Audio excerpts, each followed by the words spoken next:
नमस्कार स्वागत करुछि आज मुख्य गुरुत्वपूर्ण खबर को आपण दर्शक बंधु एबे आमर हस्तगत होइतिबा खबर रही बात्या संपर्कित बंगोपसागर रे आसुची पुणी गोटे बात्या जानिबा से संपर्क रे पाणीपाग विज्ञानी मानकर मतामत कौन रही क्यों स्थान सृष्टि हो जाउछि यार प्रभाव ओडिशा पर किभली भाव में रहिबो एवं केउं स्थान को विशेष भाव में प्रभावित करिवो से संपर्क में संपूर्ण विवरण में आपण मानक वीडियो प्रदान करबी सेति आपण मान निश्चित वीडियो को प्रथम शेष पर्यंत देखिए जदि वीडियो भल लगे तो पाखे थिबा लाल बटन दबाइ सब्सक्राइब करबे पाखे आसुवा बेल आइकन मध्य बजाइ देबे एवं ऊपर आसुवा ऑल नोटिफिकेशन पर क्लिक करे भूलिबेनी जा फल एभली वीडियो सर्वप्रथम आपण मान निकट में पहुंच परिबो। तेबे आसंतु जानिबा आज एही बात्या संपर्कित विशेष गुरुत्वपूर्ण सूचना को।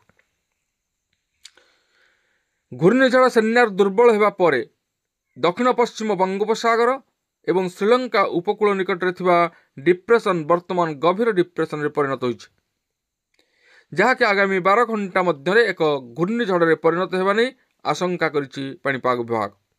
तेणु तमिलनाडु एवं आंध्र प्रदेश उपकूल जिल्लागुड़ी को सतर्क रहिबाकू भारतीय पाणीपाग विभाग तरफ परामर्श दिया जायछि। एही घूर्णिझड़र नाम डिटोआ दिया जाइथिबा जଣା पड़िछि। एही सप्ताह शेष सुद्धा तमिलनाडु पुदुचेरी एवं दक्षिण आंध्र प्रदेश उपकूलवर्ती अंचल में प्रबल वर्षा सह घंटा प्रति 80 ରୁ 90 किलोमीटर बेगर पवन बहिबा नहीं पाणीपाग विभाग सतर्क सूचना जारी करिछि। एथिसहित यह दक्षिण पश्चिम बंगोपसागर एवं श्रीलंका निकट में उत्तर उत्तर पश्चिम दिगरे गति करिवो और धीरे धीरे तीव्र हेबो। एथिसहित यह अति कम रे आगामी 24 घंटा पर्यंत यही अंचल रहिबो। एही झड़ श्रीलंका उपकूल प्राय समांतराल भाव में गति करिवो एवं नवेम्बर 29 तारिख सुद्धा तमिलनाडु पुदुचेरी उपकूल निकट में दक्षिण पश्चिम बंगोपसागर प्रवेश करिवो।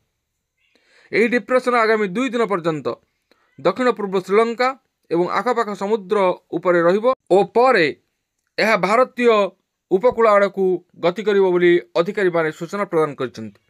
तेबे मल्लका प्रणाली और उत्तर पूर्व इंडोनेशियार किछि अंश में सक्रिय थिबा घूर्णिझड़ सेन्यार वर्तमान दुर्बल हेबार लागिछि। यह धीरे धीरे गभीर डिप्रेशन रे परिणत होई आज दुर्बल होई जिवो बोली पाणीपाग विभाग सूचना दैछि। यह सत्वे सेन्यार प्रभाव में आगामी किछि दिन अंडमान और निकोबर द्वीपपुंज में प्रबल वर्षा हो पारे।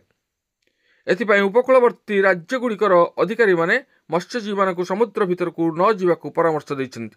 एथिसहित बंगोपसागर रे आउ एक झड़ सृष्टि होबार संभावना थिबारु स्थानीय लोक मानकू सतर्क रहिबाकू परामर्श मध्य दिया जायछि।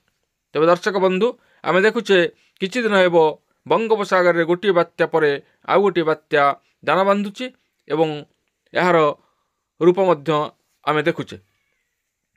जाहाउ बात्या ओडिशा प्रति विशेष भाव में विपद नहीं बोली पाणीपाग विभाग सतर्क सूचना जारी करिछि। तेबे ए थिला आजिर पाणीपाग संपर्कित बा बात्या संपर्कित एक विशेष गुरुत्वपूर्ण सूचना। आज पाए एतिकी पुणी देखा आगामी वीडियो रे। रहुछि धन्यवाद नमस्कार।